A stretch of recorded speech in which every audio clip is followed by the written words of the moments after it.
마태복음 6장 22절 23절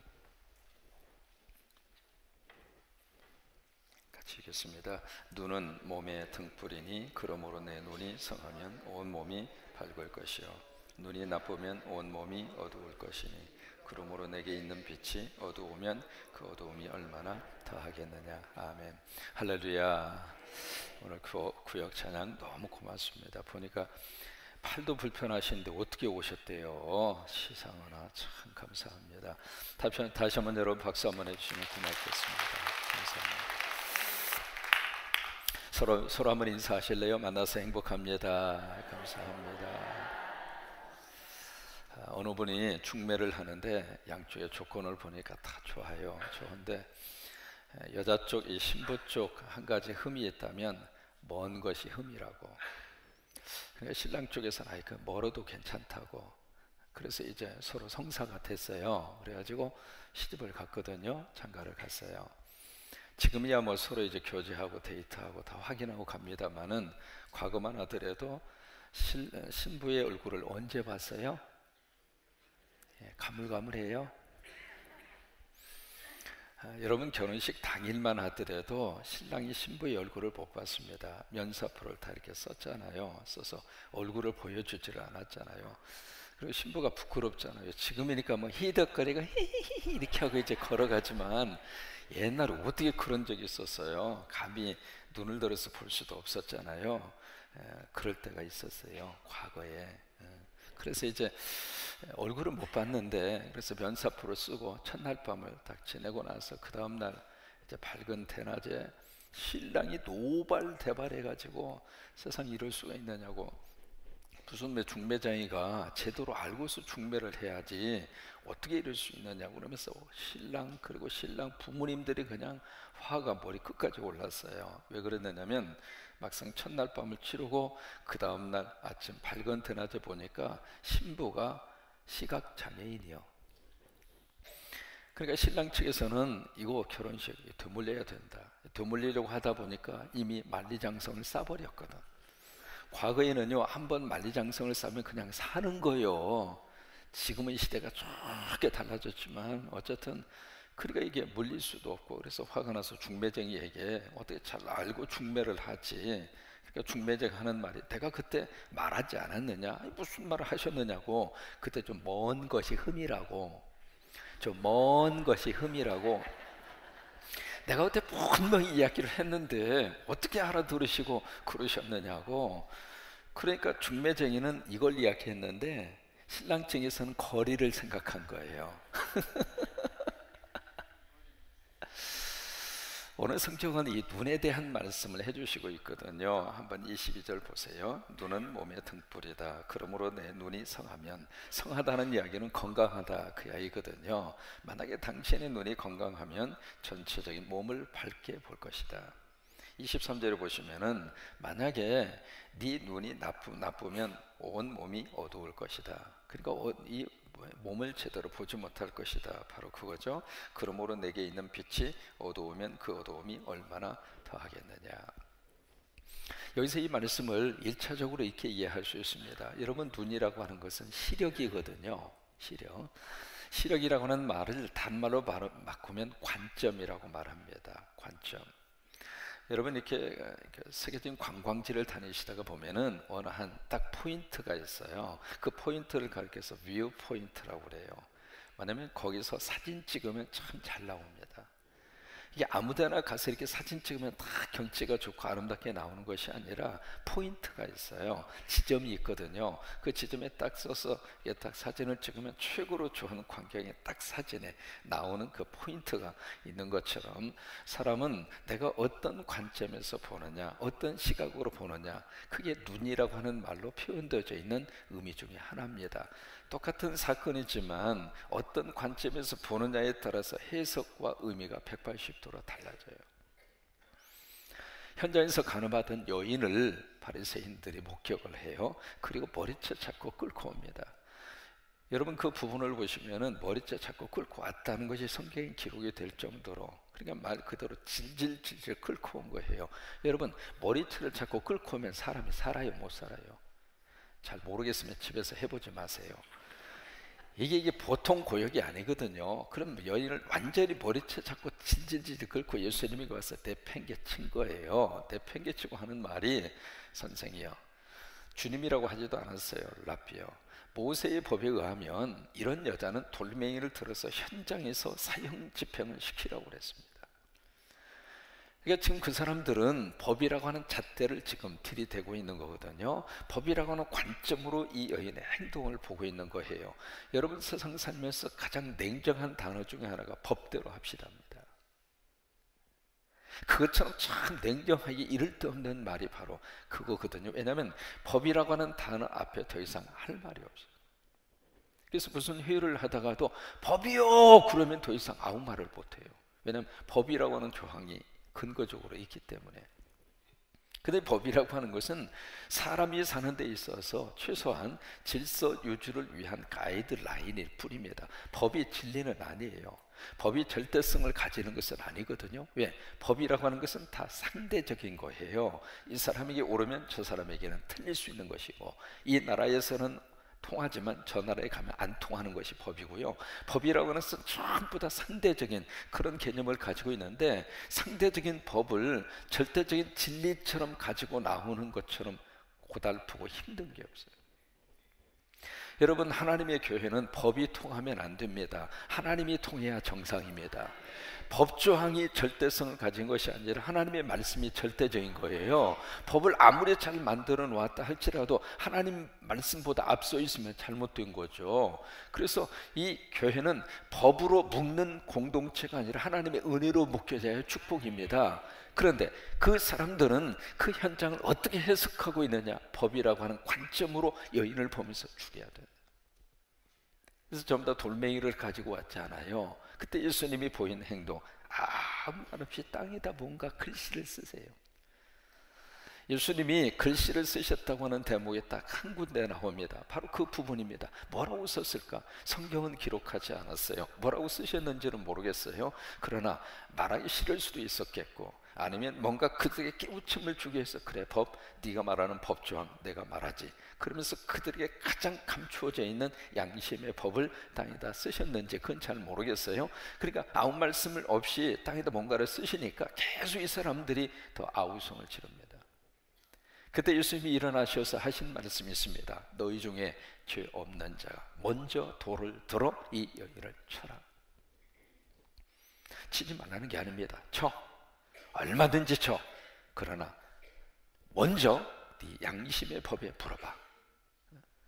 네 양심의 잣대에 의해서 네가 깨끗하다고 생각한다면, 네가 정죄해도 마땅하다고 생각한다면, 네가 돌멩이를 들어치고 네 마음속에, 그래, 나는 의로운 행동을 했다고 100% 자신할 수 있으면 돌멩이를 들어쳐, 그 이야기예요.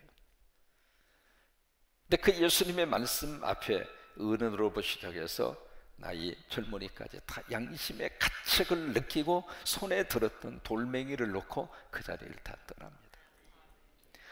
여러분, 클린턴 대통령 시절에 유명한 게이트가 있었어요. 지퍼 게이트라고 하는 거 아마 기억하시려고 생각합니다. 백악관에서 모니카 루인스키라고 하는 23살 먹은 아리따운 아가씨하고 그 백악관 집무실에서, 거기서 화장실도 아닌데 이 남자가 지퍼를 올렸다 내렸다 내렸다 올렸다 올렸다 내렸다, 그것이 일명 지퍼 게이트입니다. 남자는 이 지퍼를 아무 데서나 내리면 안 됩니다. 내려야 될 때 가서 내려야 정상입니다.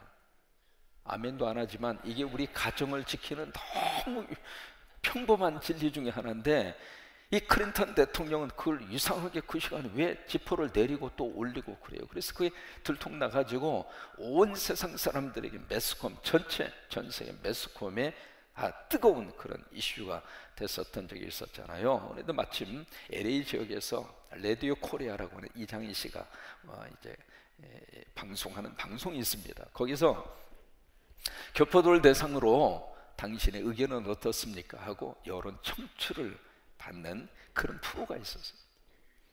많은 사람들이 거기서 나와서 막 이야기합니다. 도대체 한 나라의 대통령이 이럴 수 있느냐, 창피하다, 아이들 보기에 뭐하다. 그래서 막 그런 식으로 이야기를 하는데, 벨리라고 하는 지역에 사는 할아버지 한 분이 전화를 딱 하셔가지고 했던 딱 한마디 말, 뭐라고 말씀을 하시는가?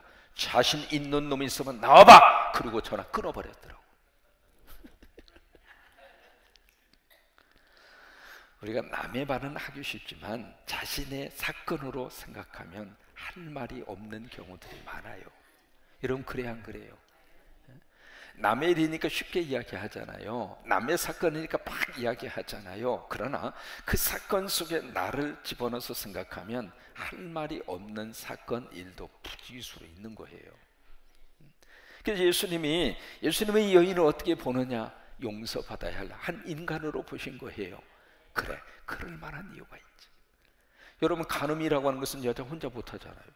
그러면 그 남자 놈은 어디 갔어? 왜 여자만 잡아 끌고 오느냐고 이렇게 이야기하면 여자분들이 참 좋아하더라고. 여자가 무슨 죄가 있어? 연약하기 짝이 없는 여성, 도망치고 싶었겠죠. 그 자리에서 간음이라고 하는 것을 하면 그 사회에서 어떻게 된다는 것을 알고 있는데, 그렇게 간음 현장을 느낄 정도로 그렇게 할 수밖에 없는 무슨 사건이 있었겠죠. 사연이 있었겠죠. 뭐가 있었겠죠. 사람은 어떤 사람이든지 다 그만한 이유가 있는 거예요. 들어가서 보면 다 이해할 수 있는 구석이 있고, 들어가서 보면은 그만한 사연이 있기 때문에 다 가슴으로 끌어안을 수밖에 없는 그런 구석이 누구나 다 있는 법이거든요. 그러면 그런 입장에서 보면 이 여인의 행동에 대해서 잡아 끌고 와서 죽이려고 덤벼들지 말고, 뭔가가 있지 않겠는가, 뭔가가 이유가 있지 않겠는가, 그러면서 이해하고 품어줄 수 있는 마음보다도 법이라고 하는 관점으로 들여다봤을 때는 거기에는 아무런 동정도 불쌍히 여길 수 있는 궁휼한 마음도 들어갈 틈이 없더라는 거예요. 그런데 예수님은 그렇게 보지 않았어요. 그 여인을 품어줄 관점으로 봤어요. 하나님의 형상을 지니고 있는 소중한 인간의 관점으로 봤어요. 그래서 그 여인에게 말하죠. 여인아, 너를 정죄하던 자들이 어디 갔느냐? 아무도 없습니다. 그때 주님이 하신 말씀, 나도 너를 정죄하지 아니하노니 가서 다시는 죄를 범하지 마라. 나도 너를 정죄하지 않겠다. 여러분, 하나님의 집에 오셔서 여러분 스스로가 정죄하지 마세요. 그러니까 내가 나를 받아들이지 않으면 남도 나를 받아들이지 않거든요. 내가 나를 사랑하지 않으면 남도 나를 사랑해 주지 않아요. 내가 나를 용서하지 않으면 남도 나를 용서해 주지 않거든요. 그러니까 모든 행동의 출발은 내가 먼저 은혜 받고, 내가 먼저 성령 받고, 내가 먼저 말씀으로 충만하고, 그래서 내가 나 스스로를 먼저 받아줄 수 있어야, 그래야 그 마음으로 남도 이해할 수 있고 남도 사랑할 수 있고. 여러분, 여기 컵에 물이 있잖아요. 이 컵에 물이 채워지고 나서야 남에게 줄 수 있는 거죠. 이 컵 입장에서 저 사람에게 줄 수 있어도 채워지지 않으면 줄 수가 없잖아요. 인간은 이 컵과 비슷한 원리를 가지고 있거든요. 내가 사랑을 주고 싶은데 내 속에 사랑이 없어요. 줄 수 없으니까 힘든 거예요. 그래서 이 관점이라고 하는 거, 이 관점을 영어로는 플레임이라고 그래요. 플레임, F-R-A-M-E, 플레임, 틀이라고 하는 뜻이거든요. 틀 또는 창이라고 하는 뜻입니다. 창. 그러니까 어떤 사람이든지 다 각자 나름대로 플레임이 있어요. 창이 있다 이 말이에요. 틀이 있다 그 말이에요. 이렇게 밖의 광경을 들여다봤을 때 자기가 생각하는 플레임대로 밖의 광경과 밖의 모든 것을 보게 되어져 있어요. 그래서 그것을 긍정적인 창을 가지고 있는 사람은 세상을 긍정적으로 봐요. 근데 부정적인 창을 가지고 있는 사람, 플레임을 가지고 있는 사람은 매사가 모든 게 다 부정적이요. 이래도 부정적이고 저래도 부정적이고 무찌라는 거예요. 어렸을 때 들은 노래가 있습니다. 아기를 업어주는데 업어줘도 갱갱, 밥을 줘도 갱갱, 달래줘도 갱갱, 그 다음에 참 지독한 말을 하더라고요. 밟아버려라. 그러니까 어렸을 때 들은 노래예요. 그러니까 어머니들이 아이를 파는데 이 아이가 계속 보채고 우는 거예요. 이래도 울고 저래도 울고. 그럼 어쩌라는 거예요? 이게 생각의 플레임이 우리 인생의 명암을 결정시키는 거예요. 사람은 누구든지 애기치 않는 사건과 일을 만나면서 살아요. 근데 그 사건을 어떻게 해석해 내겠느냐, 그것은 내 몫이에요.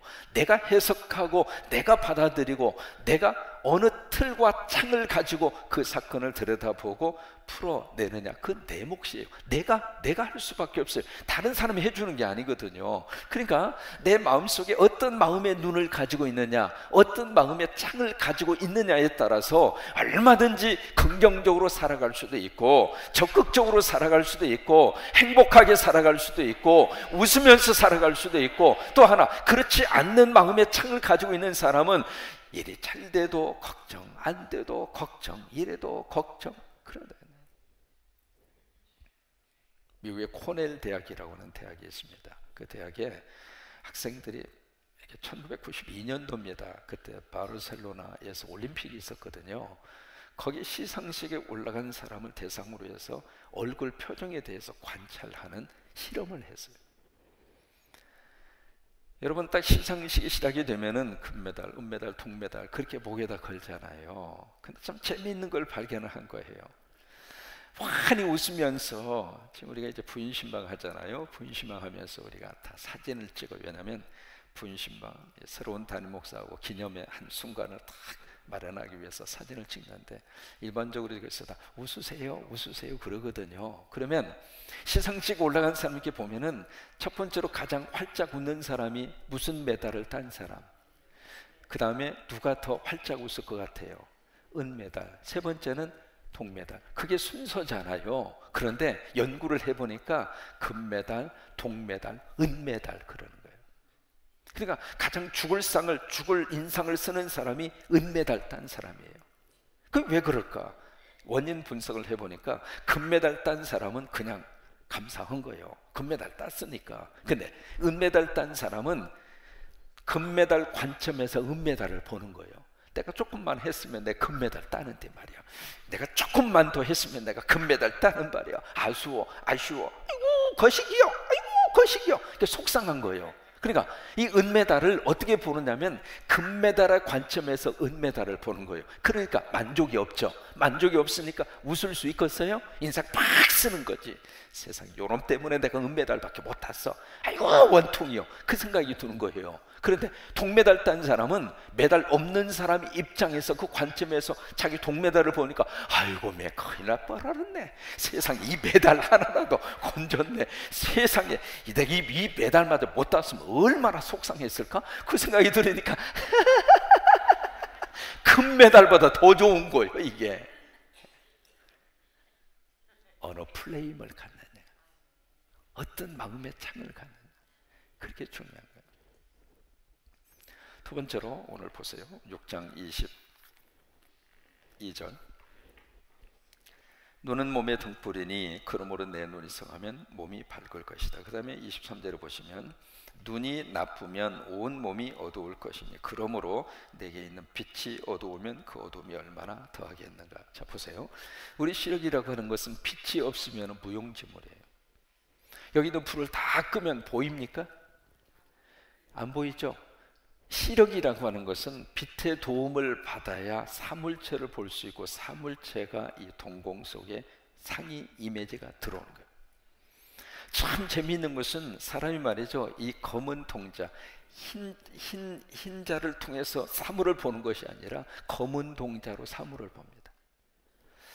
유대인 탈무드에 보시면은 그런 말이 쓰여져 있어요. 왜 하나님은 인간의 흰 부분을 통해서 사물을 보게 하시는 것이 아니라 검은 동자를 통해서 사물을 보게 하실까? 그것은 인간의 모든 삶에 중요한 것은 고통을 통해서 깨닫고 볼 수 있게 하기 위해서다. 탈무드에서 그렇게 해석을 했어요. 그러니까 빛이 없으면 눈은 아무것도 안 보이거든요. 그러면 하나님께서 세상을 창조하실 때 첫날 창조하시는 것이 빛이에요. 그 빛은 두 가지의 뜻이 있습니다. 하나는 태양적인 태양의 빛을 의미하는 것이 하나 있고, 또 하나 중요한 게 있어요. 맨 처음에 세상을 창조하면서 하나님이 주신 빛, 그 빛이 바로 무슨 빛일까? 성령의 빛입니다. 그러니까 세상적인 빛이 없을 때에도 혼돈과 그리고 혼란의 그런 무질서의 그런 세계가 되지만은 성령의 빛이 없어도 이 땅은 혼란과 무질서의 세상이 돼요. 그러니까 여기에 23절을 보시면은 그 눈에 빛이 없으면 얼마나 어두웠겠는가. 그 빛이라고 하는 것을 일반적인 빛으로도 우리가 해석을 하지만 더 중요한 것은 영적으로 들여다봤을 때 이 눈에 빛이 필요하다는 그 빛은 성령의 빛이에요. 그리고 몸이라고 하는 것은 예수 그리스도를 의미합니다. 내 이 몸을 의미하기도 하지만 이렇게 볼 수 있어요. 만약에 성령의 빛이 없으면, 성령의 빛을 받으면 우리가 말씀이 열립니다. 왜? 말씀은 성령으로 하나님께서 써주셨기 때문에 성령의 빛이 있어야 말씀이 제대로 보입니다. 만약에 성령의 빛이 없으면 말씀이 어두워요. 말씀이 제대로 보이지 않습니다. 그런데 성령의 빛이 내 속에 들어오면 말씀이 제대로 보이게 되고, 말씀을 제대로 보면 예수 그리스도가 제대로 보여요. 그래서 온전히 몸을 볼 수 있다 이 말이에요. 이해가 되셔요? 여기서 또 하나 너무 귀한 하나님의 말씀을 읽을 수 있습니다. 여러분, 내 안에 하나님의 성령의 빛이 들어오면 내 영안이 열립니다. 사울이라고 하는 청년이 예수 그리스도를 믿는 사람 박해후에서 담에석으로 가잖아요. 가다가 갑자기 큰 빛을 봐요. 부활의 빛으로 오신 예수 그리스도를 만나게 된 거죠. 거기서 사울의 눈이 멀어요. 참 기가 막힌 영적인 사건입니다. 그러다가 아나니아에 가서 네가 안수 받아라. 그러면 네가 네 눈이 띄어지게 될 것이다. 그래서 가서 안수를 받았어요. 여러분, 기회가 있을 때마다 꼭 안수 받는 것을 소홀히 여기지 마셔요. 잠깐 주의 종이 머리에 손을 얹지만 하나님의 기적의 역사는 어떻게 나타날지 몰라요. 그러니까 꼭 여러분들이 믿음으로 기도하시고, 또 하나, 여러분 박동진 씨 아시죠? 잘 아시죠? 박동진 씨 무형문화재를 가진 분이고 성경 완창하신 분으로 아주 믿음이 좋은 분입니다. 근데 처음부터 이분이 교회 나오는 분이 아니었거든요. 친구분이 계속해서 교회 나가자고 권유해서 어떻게 해서 교회 한번 오신 거예요. 여러분, 새벽기도 오자고 그러면 와요. 여러분은 교회 식구도 얼마나 애쓰셨어요. 보아하니까 오자고 그래서 오신 분은 없고 자발적으로 오신 것 같아요. 이게 그래서 박동진 씨를 오자고 해가지고 새벽기도 그리고 주일 예배 오셨는데, 와서 이제 억지로 예배를 드린 거죠. 그런데 그 예배 속에 하나님이 그를 만져주신 거예요. 그래서 50년 동안 두통으로 고생을 하셨대요. 박동진 씨가 두통이 너무 심해서 약 없이는 못 살았는데 그 예배 시간에 하나님이 그를 만져준 거예요. 그래서 예배 한 번 들어도 두통이 없어졌어. 그래서 그분이 그렇게 예수 믿는 하나님의 사람으로 바꿔진 거거든요. 그래서 이 사울이라고 하는 청년이 그 눈이 멀게 되잖아요. 그래서 안수 기도 받고, 성경에서 뭐라고 기록하고 있는가? 눈에 비닐 같은 것이 벗겨진 거예요. 성령의 빛이 내 속에 들어오면은 세상적인 비닐이 벗겨지고 말씀을 볼 수 있는 눈이 활짝 열리면서 말씀이 보이면 그 다음에 뭐가 보이는가? 예수 그리스도가 보입니다. 그래서 여기에 몸을 온전히 볼 수 있다는 이야기는 예수 그리스도를 볼 수 있다 이 말이에요. 예수 그리스도를 발견할 수 있다 그 말입니다. 여러분, 내 속에 성령의 빛을 받아서 영안이 열리면 내 안에 예수님이 계신다고 하는 사실을 보게 돼요. 우리는 그동안에 예수 믿으면 예수님은 저기 있고 나는 여기 있고 그렇게 생각했는데 성경은 절대로 그렇게 이야기하지 않아요. 예수 믿는 순간 예수님은 내 안에 계세요. 한번 해보세요. 내 안에 예수님이 계십니다. 그럼 여러분이 귀합니까? 아니면 소중합니까? 아니면 그냥 그렇고 그렇습니까? 어느 게 정답일 것 같아요? 너무 귀하죠. 왜? 내 안에 누가 있으니까.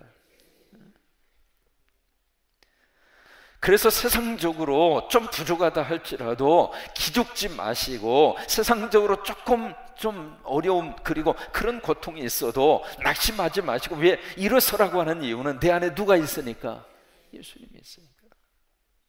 또 하나, 성령의 빛을 받아서 내 눈이 밝아지면, 영적인 눈이 밝아지면 내 형제 속에 있는 예수가 보인다고 합니다. 내 아내 속에 예수가 보이고 내 남편 속에 예수가 보이고. 여러분, 어느 때 부부지간에 사랑의 아름다운 감정이 싹 들 것 같아요. 처음에 데이트할 때 손 만지기도 전에 그냥 찌릿찌릿 했었잖아요. 다 그랬잖아요. 안 그래요? 처음에 데이트할 때 얼마나 생각만 해도 그냥 얼굴이 부르락부르락하고 연애 편지 쓰면서 썼다가 지우고 썼다가 지우고 좋은 글귀 어디 있나 싶어서 다 그냥 거기서 책 보고 베껴가지고 그러면 그거 받는 여자는 세상에 이런 문학적인 실력이 있구나 착각하고 다 그랬잖아요. 그러면서 크고 큰 연애 편지 받는 순간 뜯어서 보면서 그냥 설레이고 그랬잖아요. 근데 세월 지나서 보니까 이제는 만지는 순간 무슨 매 막대기요? 그런 감정이 있잖아요. 그러면 언제 부부의 관계 속에서 사랑을 느낄 수 있을까? 중요한 영적인 원리가 있습니다. 남편이 성령의 은혜를 받고 그래서 그의 영안이 열려서 내 아내 속에 있는 예수 그리스도가 보일 때, 그때 남편은 아내를 진심으로 사랑할 수 있는 거예요. 여러분, 그거 외에는 부부의 관계를 회복할 수 있는 길을 찾을 수 있는 게 없어요. 그래서 은혜 받으라고 하는 거예요. 은혜 받으면 아내가 아내로 보이는 것이 아니라 아내 속에 있는 예수 그리스도가 보이는 거예요. 여기 몸이 보인다고 그랬잖아요. 아내 속에 있는 예수 그리스도가 보인다 그 말이에요. 아내의 몸이 보여서 그냥 30다, 44, 54가 보이는 것이 아니라 그건 눈에 안 보여. 어느 모습이 있는지 안 보이는 거예요. 세월 지나서 이제는 탱탱하던 피부 다 없어지고 어느 날 갑자기 주름살 많아지고 그렇게 고왔던 손이 젖은 손이 해처럼 살며시 잡아본 순간 여러분 가슴 속에 찐한 마음이 들 정도로 그 고왔던 것이 다 어두워. 몸이 보여야 되거든요. 그 몸이 바로 무엇인가? 아내의 육체가 아니라 아내의 외모가 아니라 아내 속에 있는 예수가 보이면 그 예수님 때문에 내 아내가 너무 소중하고 내 남편이 너무 소중하고 그런 관계로 부부가 회복이 되면 이렇게 고백할 수 있거든요. 나 당신 만나 행복하다. 연습을 해야 집에 가서 해요. 나 그냥 웬만하면 연습하세요.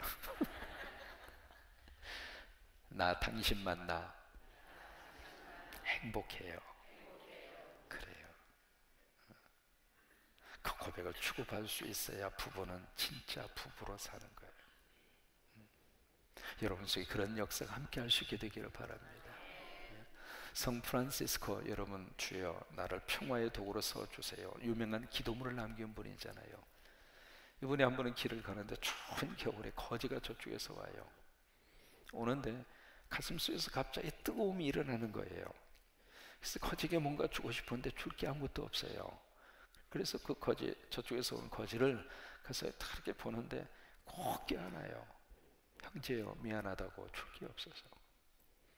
그래 거지가 하는 말이 얼마나 냄새나요. 그때 이 거지가 하는 말이 아니라고, 감사하다고. 당신은 나한테 너무 귀한 걸 줬다고. 내가 당신에게 준 게 없는데 왜 그렇게 이야기하느냐고. 아니라고. 당신은 나한테 형제라고 그러지 않았느냐고.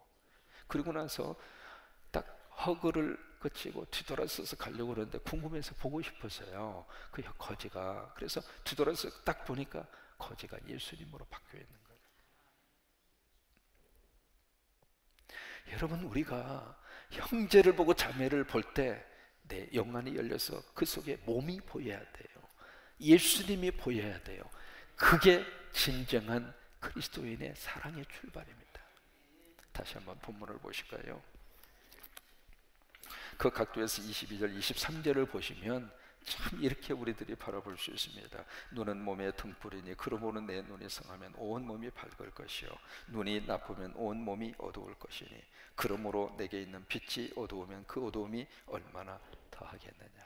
여러분, 성령의 빛을 받으셔서 예수 그리스도의 몸이 보이는 축복의 하루가 될 수 있게 되기를 바랍니다. 나를 볼 때에도 내 안에 있는 예수가 보이고 사랑하는 가족들을 볼 때에도 그 안에 예수 그리스도가 보이고 아내를 볼 때에도 성도를 볼 때에도 서로 예수 그리스도가 보이면은 여러분 보세요. 그러면 이 교회가 얼마나 행복한 공동체가 되겠어요. 여러분 믿으시면 아멘. 그래요. 사람의 겉으로 보여지는 몸만 보면 판단하게 돼 있어요. 잘났네, 못났네, 예쁘네, 그렇지 않네, 통통하네, 홀쭉하네. 여러분 한국에 있는 분들은 전부 다 날씬합니다. 여러분 미국에 가시면은요, 이게 뚱뚱한 정도가 도를 넘습니다. 그분들은 한번 지나가면 파도가 5번 칩니다. 무슨 얘기냐면 하도 퉁퉁해가지고요, 여기서 먼저 한번 쳐요. 이게 출렁거려요. 두 번째, 가슴이 가만히 계시겠어요? 가슴이 또 한번 출렁거려요. 그러면 이 동네가 출렁거리면 배는요 더 출렁거립니다. 배는 태평양입니다. 이게 보통 뚱뚱한 정도가 아니에요. 여기 있는 분들은 모두가 날씬해도 보통 날씬한 게 아닙니다. 배가 한번 출렁거리는데 배는요 삼겹으로 출렁거려요. 윗동네에서 지면 가운데가 출렁거리고, 가운데가 있으면 배꼽 밑에가 형님 나도 따라가게 하고, 배꼽 밑에도 한번 출렁거려. 얼마나 이 몸이 뚱뚱하면 그러겠어요. 근데 그걸로 끝나지 않아요. 허벅지도 가만히 있질 않아요. 내가 왜 가만히 있느냐, 우리 허벅지도 또 한번 출렁거리고. 이게 한번 싹 지나가고 나면 이게 쓰나미를 지나가는 것 같아요. 여러분 모두 전부 다 날씬해요. 전부 다.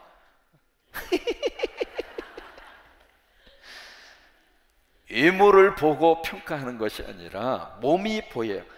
예수가 보일 때 내 안에 있는 예수가 보이고 상대 속에는 예수가 보여. 너무 귀하고 아름다워요. 여러분 이 시간 서로 한번 옆에 있는 분 보세요. 얼마나 귀해요. 얼마나 아름다워요. 이스병 나온 분들은 특별한 분들이에요. 여러분 손을 좀 꼭 한번 잡아주세요. 손을 꼭 한번 잡아주시고, 혹시라도 성함을 모르면 살짝 물어보세요. 내 뭐라고 안 할 테니까. 이 같은 교회 있으면서도 이름 모르는 분들의 솔찬이 있을 수 있거든요. 어느 분이 전도하고 싶어가지고 막 전도했더니 나 교회 나가요. 어느 교회? 성광교회요. 그러봤더니 누구는 1부, 누구는 2부, 누구는 3부, 누구는 4부. 그래가지고 잘 모르는 거예요. 모르는 거. 근데 새벽 오면 다 알게 되어져 있습니다. 다 알게. 찬송하실까요?